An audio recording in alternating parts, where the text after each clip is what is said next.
সেরা ফুলগুলোর মধ্যে অন্যতম টিউলিপ, যা অত্যন্ত সুন্দর এবং মনোমুগ্ধকর। সূর্যের আলোতে নিজেকে প্রস্ফুটিত করা এই ফুলটি সাধারণত শীতপ্রধান অঞ্চলে দেখা যায় এবং বসন্তে বেশি ফোটে। তবে জানেন কি এর উৎপত্তি স্থল কোথায়?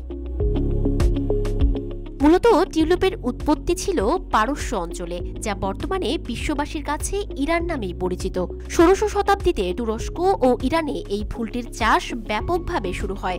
অটোমান সাম্রাজ্যের সুলতানদের শাসনামলে তুরস্ক এবং ইরানে এই ফুলটি এলিট শ্রেণীর মানুষের মধ্যে জনপ্রিয় ছিল। পরবর্তীতে ১৬শ শতকের প্রথম দিকে ইউরোপ ও নেদারল্যান্ডসে টিউলিপ ছড়িয়ে পড়ে।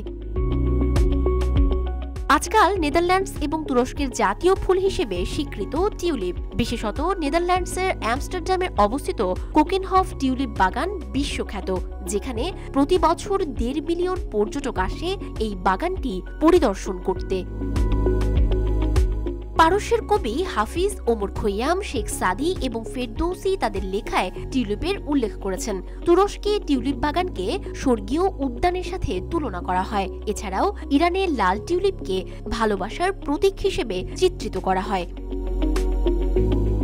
শুধু তাই নয়, তুরস্কের জাতীয় বিমান সংস্থা টার্কিশ এয়ারের মনোগ্রামে গ্রে টিউলিপ রয়েছে এবং ইরানের জাতীয় মনোগ্রামে আরবি আল্লাহ শব্দটি টিউলিপ ফুলের আকারে ডিজাইন করা হয়েছে। সানজিদা আফরিন, সোনিয়া, রূপালী বাংলাদেশ।